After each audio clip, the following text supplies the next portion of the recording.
तो आज हिंदी एरा की कक्षा में हम पढ़ेंगे हिंदी व्याकरण का पाठ विशेषण।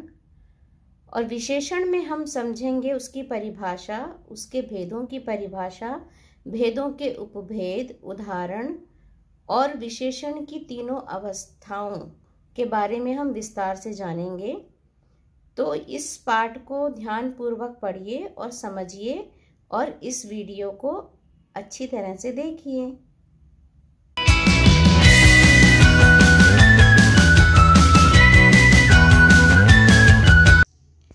तो हम समझते हैं कि विशेषण क्या है। विशेषण में विशेष शब्द आता है जिसका अर्थ है विशिष्ट, खास, यानी किसी वस्तु या प्राणी की खासियत, उसके गुणों को बताना। तो विशेषण में शब्द जो आ रहा है विशेष, तो इसी से पता चलता है किसी खास चीज़ के बारे में बात हो रही है। अब देखते हैं विशेषण किसे कहते हैं। तो इन शब्दों को ध्यान से देखिए। चमकता सूरज, 6 गुब्बारे, हरा पेड़, लाल डाक पेटी, नीले बादल, नीला पानी, सफ़ेद बतख, भूरी बिल्ली, 3 फूल। तो ये सारे शब्द जो रेखांकित आपको दिखाई दे रहे हैं, ये सब क्या हैं? विशेषण, जो संज्ञा शब्दों की विशेषता बता रहे हैं। सूरज संज्ञा शब्द है, उसकी विशेषता है चमकता। तो अब प्रश्न यह है कि जो शब्द विशेषता बताते हैं उन्हें क्या कहते हैं? विशेषण। जिसकी विशेषता बताई जाती है उसे क्या कहते हैं? विशेष्य।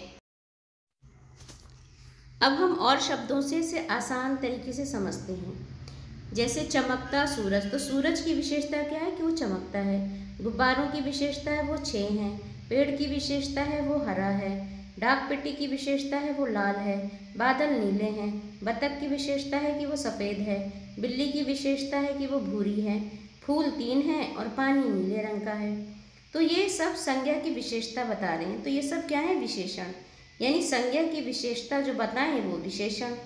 तो इसे और हम विशेषण के कुछ और शब्द भी देखते हैं, उससे और समझते हैं। जैसे बड़ा, काला, लंबा, दयालु, भारी, सुंदर, अच्छा, गंदा, बुरा, 1, 2, बदबूदार, खुशबूदार आदि। तो ये सारे शब्द किसके हैं? विशेषण के शब्द। तो ऐसे ही बहुत सारे विशेषण के शब्द होते हैं। तो अब हम विशेषण की परिभाषा देखते हैं। अब विशेषण की परिभाषा देखकर हम इसे और अच्छे तरीके से समझते हैं। संज्ञा अथवा सर्वनाम शब्दों की विशेषता, उनके गुण, दोष, आकार, दशा, स्वाद, संख्या आदि बताने वाले शब्द क्या कहलाते हैं? विशेषण। तो विशेषण हमेशा संज्ञा और सर्वनाम की विशेषता बताते हैं। अब देखते हैं विशेषण और विशेष्य किसे कहते हैं। तो आप पीछे भी पढ़ चुके हैं इनके बारे में कि विशेषण क्या होता है और विशेष्य क्या होता है। संज्ञा व सर्वनाम शब्द की विशेषता बताने वाले शब्द को विशेषण कहते हैं, ये तो आप जानते हैं। अब हम विशेष्य को बहुत अच्छे तरीके से समझेंगे। तो वाक्य देखते हैं। रमेश सुंदर लड़का है। इस वाक्य में रमेश संज्ञा की विशेषता सुंदर शब्द से बताई जा रही है, इसलिए रमेश विशेष्य है। जैसे ताजमहल सुंदर है, तो सुंदर विशेषण है और ताजमहल संज्ञा है, तो वो क्या होगा? विशेष्य। ऐसे ही एक और वाक्य देखते हैं। लाल फूल, तो फूल क्या है? संज्ञा, तो यह है विशेष्य, और लाल क्या है? उसकी विशेषता, तो ये हो गया विशेषण। तो संज्ञा शब्दों को हम विशेष्य कहते हैं। अब हम समझते हैं प्रविशेषण किसे कहते हैं और विशेषण में ये किस तरह काम करता है, इसके बारे में जानते हैं। प्रविशेषण, विशेषण की भी विशेषता बताने वाले शब्दों को प्रविशेषण कहते हैं। इसके उदाहरण है अति, बहुत, अधिक, ज़्यादा आदि। जैसे ये साड़ी बहुत सुंदर है, इस वाक्य में बहुत प्रविशेषण है क्योंकि यह बहुत सुंदर विशेषण की भी विशेषता बता रहा है कि साड़ी कितनी सुंदर है, तो बहुत शब्द प्रविशेषण है। तो ऐसे ही बहुत, अधिक, ज़्यादा, तो ये सारे शब्द, अति, तो ये सारे शब्द क्या कहलाते हैं? प्रविशेषण। ये विशेषण के आगे लगकर उसकी विशेषता बताते हैं। विशेषण शब्दों का वाक्य में प्रयोग देखते हैं कि इनका वाक्य में प्रयोग किस तरह से होता है। तो इस उदाहरण को देखिए एक बार। आपको परिभाषा तो पता ही है, अब वाक्य देखते हैं। वह एक सुंदर घर है। यहाँ पर सुंदर शब्द घर की विशेषता बता रहा है, इसलिए सुंदर एक विशेषण शब्द है जो संज्ञा शब्द घर की विशेषता बता रहा है। तो आप समझ गए होंगे कि जो संज्ञा की विशेषता बताए वो विशेषण। अब हम और अन्य वाक्यों को देखते हैं। मुझे लाल गुलाब पसंद है, बाल्टी में अधिक पानी है, लड़का स्वस्थ है, यह मेरा घर बहुत सुंदर है। पार्क में 3 बच्चे खेल रहे हैं। तो जितने भी रेखांकित शब्द आप देख रहे हैं वो सब विशेषण है जो संज्ञा की विशेषता बता रहे हैं। अब हम अन्य वाक्य देखते हैं। राधा बहुत अच्छी लड़की है, रमेश बहुत निडर सिपाही है, मोहन एक मेहनती विद्यार्थी है, ताजमहल एक सुंदर इमारत है। तो ये सब विशेषण के वाक्य हैं। अब इसमें देखते हैं कि विशेषण शब्द कौन से हैं। मतलब अब देखिए जितने भी रेखांकित शब्द हैं वो सब विशेषण शब्द हैं। जो जैसे अच्छी लड़की, निडर सिपाही, मेहनती विद्यार्थी, तो ये सब अच्छी, निडर, मेहनती, सुंदर, ये सब शब्द विशेषण हैं जो लड़की, सिपाही, विद्यार्थी, इमारत की विशेषता बता रहे हैं। तो ये सारे संज्ञा शब्दों की विशेषता बता रहे हैं। तो जो शब्द संज्ञा और सर्वनाम की विशेषता बताएं वो सब क्या कहलाते हैं? विशेषण। तो आप सब विशेषण की परिभाषा को अच्छी तरह समझ गए होंगे। अब हम समझेंगे विशेषण के भेद, कि विशेषण के भेद कितने होते हैं, उनकी परिभाषा आदि। तो विशेषण के 4 भेद हैं। पहला है गुणवाचक विशेषण, दूसरा है संख्यावाचक विशेषण, और फिर तीसरा है परिमाणवाचक विशेषण, चौथा है सार्वनामिक विशेषण जिसे हम संकेतवाचक विशेषण भी कहते हैं। अब इसे हम तालिका के माध्यम से समझते हैं, यानी कि टेबल के माध्यम से। तो टेबल में देखिए इनको अलग अलग तरीके से बांटा गया है। भेदों की परिभाषा और उनके उदाहरण। अब इन सारे भेदों की भी परिभाषा देखते हैं और उनके उदाहरण भी देखते हैं, जिससे हम इसे और अच्छे तरीके से समझ जाएंगे। अब पहला है गुणवाचक विशेषण।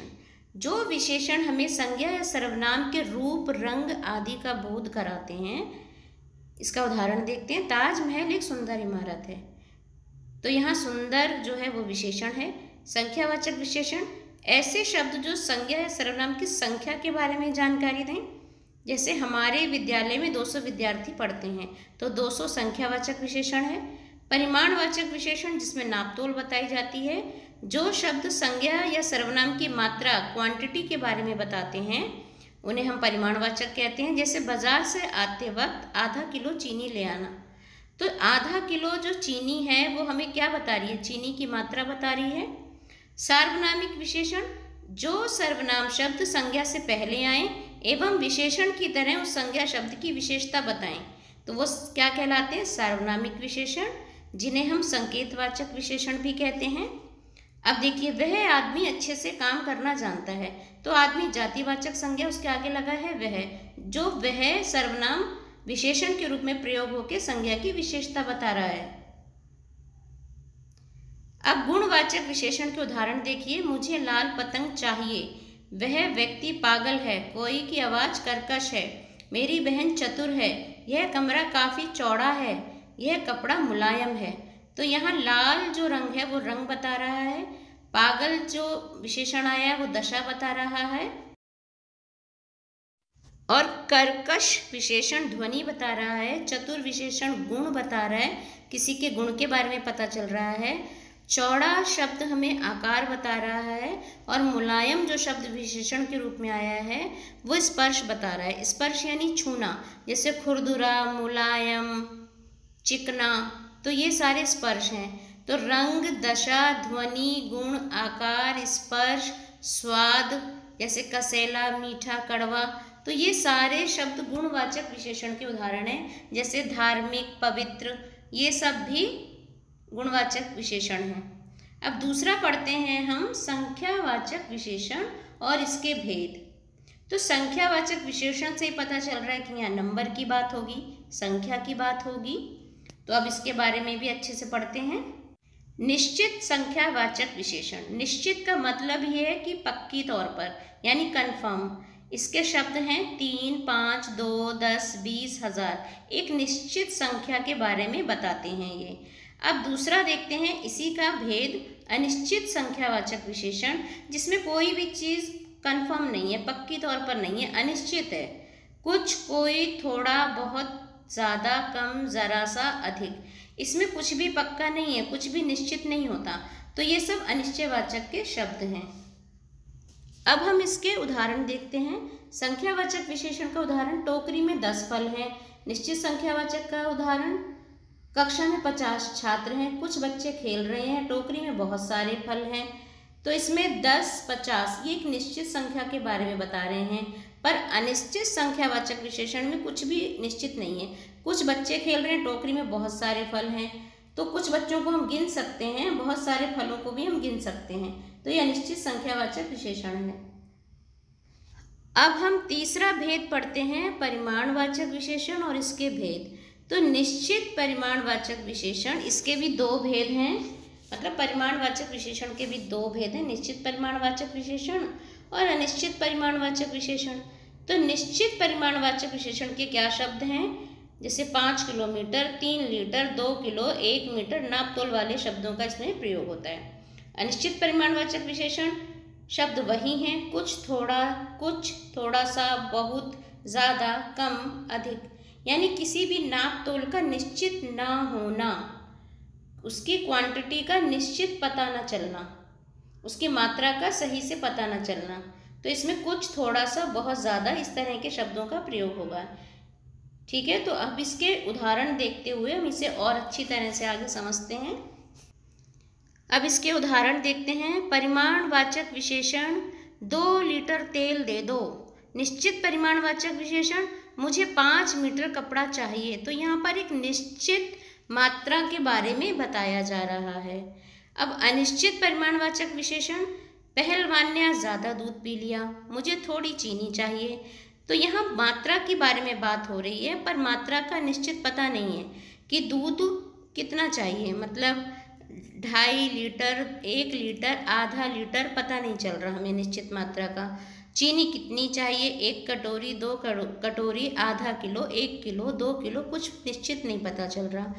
तो परिमाणवाचक विशेषण में नापतोल की बात होती है और संख्यावाचक विशेषण में गिनतियों की बात होती है, संख्या की बात होती है, इसका ध्यान रखिएगा। अब विशेषण का चौथा भेद देखते हैं, जो कि है सार्वनामिक विशेषण, जिसे हम संकेतवाचक भी विशेषण कहते हैं। संकेतवाचक क्यों बोलते हैं, क्योंकि ये वस्तु की तरफ संकेत करता है, इसलिए इसे संकेतवाचक भी बोलते हैं। अब इसके उदाहरण देखते हैं। यह घर मेरा है, वह कार तुम्हारी है, उस गाड़ी को वहाँ छोड़ दो, मेरा मित्र घर पहुँच गया है। यह, वह, उस, मेरा, ये सब सर्वनाम शब्द हैं जो जातिवाचक संज्ञा घर, कार, गाड़ी, मित्र से पहले लगकर उनकी विशेषता बता रहे हैं। मतलब ये सर्वनाम शब्द तो हैं, पर ये विशेषण के रूप में प्रयोग हो रहे हैं। क्यों? क्योंकि ये संज्ञा, जातिवाचक संज्ञा से पहले आ रहे हैं और विशेषण के रूप में उसकी विशेषता बता रहे हैं। तो ऐसे सर्वनाम शब्द जो जातिवाचक संज्ञा के आगे लगकर उस संज्ञा की विशेषता बताएं, वह सार्वनामिक विशेषण कहलाते हैं और उन्हें हम संकेतवाचक विशेषण भी कहते हैं। जैसे वह कार तुम्हारी है, तो एक तरफ से वो संकेत कर रहा है कि वह कार तुम्हारी है, तो इस तरह से वह कार की विशेषता बता रहा है। अब हम आगे पढ़ते हैं। यह घर मेरा है, वह कार तुम्हारी है, ये तो आप समझ गए।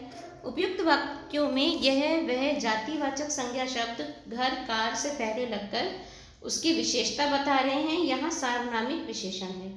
यह मेरा घर है, वह तुम्हारी कार है। देखिए यहाँ दोनों ही वाक्य बदल गए हैं, क्योंकि अब यहाँ साधारण तौर पर सर्वनाम का प्रयोग हो रहा है। यह मेरा घर है, मेरा, वह तुम्हारी कार है, तुम्हारी। तो यह, वह सर्वनाम शब्द घर, कार शब्द की निश्चितता का बोध करा रहे हैं, उसकी निश्चितता के बारे में बता रहे हैं, इसलिए यहाँ पर निश्चितवाचक सर्वनाम है। जैसे यह मेरा घर है, तो यह निश्चित कर रहा है कि यह मेरा घर है। वह तुम्हारी कार है, तो वह निश्चित कर रहा है कि वह तुम्हारी कार है। तो यहाँ पर एक निश्चितता, यानी कि पक्की तौर पर बात हो रही है, तो यह निश्चितवाचक सर्वनाम है। तो यहाँ सर्वनाम शब्दों का प्रयोग हुआ है। तो अब मुझे लगता है कि आप सब समझ गए होंगे कि सर्वनाम और सार्वनामिक विशेषण में क्या अंतर है। सार्वनामिक विशेषण संज्ञा से पहले लगकर विशेषण का काम करते हैं। तो अब हम आगे और पढ़ते हैं। तो अब पढ़ते हैं विशेषण की अवस्थाएं, कि विशेषण की अवस्थाएं कितनी होती हैं। तो विशेषण की 3 अवस्थाएं हैं, मूलावस्था, उत्तरावस्था, उत्तमावस्था। तो मूलावस्था में उदाहरण से समझते हैं। मोहन बुद्धिमान लड़का है। उत्तरावस्था, मोहन सोहन से अधिक बुद्धिमान है। और उत्तमावस्था, मोहन सारे छात्रों में बुद्धिमान है। तो इससे, इन उदाहरणों से आप समझ गए होंगे कि यहाँ पर एक तुलना की बात हो रही है। तो अवस्थाओं में तुलना की बात होती है। तो हम आगे पढ़ते हैं। अब दिए गए उदाहरण में मूलावस्था एक साधारण अवस्था है, इसमें सरल वाक्य होता है। उत्तरावस्था, इस अवस्था में दो वस्तुओं में या दो व्यक्तियों में तुलना होती है। उत्तमावस्था, इस अवस्था में सब में तुलना होती है और श्रेष्ठ का चुनाव होता है। जैसे कि सबसे ज़्यादा कौन सही है, सबसे ज़्यादा कौन अच्छा है, तो वो उत्तमा अवस्था में बताया जाता है। तो इस तरह से आप तीनों अवस्थाओं के बारे में समझ गए होंगे कि मूलावस्था में एक साधारण सी बात होती है, जैसे मोहन बुद्धिमान है। उत्तरावस्था में इस अवस्था में दो में तुलना होती है, जैसे मोहन सोहन से ज़्यादा बुद्धिमान है। और उत्तमा अवस्था में सबसे अधिक की तुलना होती है कि मोहन सबसे सर्वश्रेष्ठ है, यानी सब में बुद्धिमान है। तो इस तरह से आप अवस्थाओं के बारे में समझ गए होंगे। मूलावस्था एक साधारण अवस्था है, इसमें सरल वाक्य होता है, इसे श्रेष्ठ कहते हैं। उत्तरावस्था, इस अवस्था में दो में तुलना होती है, तो इसे श्रेष्ठतर कहते हैं। उत्तमावस्था, इस अवस्था में सब में तुलना होती है, यानी सबसे तुलना होती है और श्रेष्ठ का चुनाव होता है, तो इसे श्रेष्ठतम कहते हैं। तो श्रेष्ठ, श्रेष्ठतर और श्रेष्ठतम। अब इसे हम आगे चलकर एक आसान तरीके से समझते हैं कि तीनों अवस्थाओं में शब्द कैसे होते हैं। जैसे मूलावस्था में श्रेष्ठ, उत्तरावस्था में श्रेष्ठतर और उत्तमा अवस्था में श्रेष्ठतम। तो देखिए, उत्तरावस्था में शब्द के पीछे तर लग जाता है और उत्तमा अवस्था में तम लग जाता है, पर मूला अवस्था में शब्द अपने मूल रूप में ही रहता है, जो उसका ओरिजिनल रूप है, यानी जो उसका सही रूप है। अब इसे हम और अच्छे तरीके से समझते हैं। जैसे उच्च, ये एक साधारण शब्द है, यानी मूल शब्द है। उच्चतर, ये उत्तरावस्था है, तो इसमें तर लग गया। उच्चतम, ये उत्तमावस्था है, तो इसमें तम लग गया।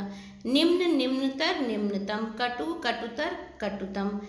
यानी कि कटु मतलब इसकी मूल अवस्था, कटुतर यानी उससे अधिक, और कटुतम यानी सबसे अधिक। तो इस तरह से आप इस विशेषण पाठ को बहुत अच्छी तरीके से समझ गए होंगे।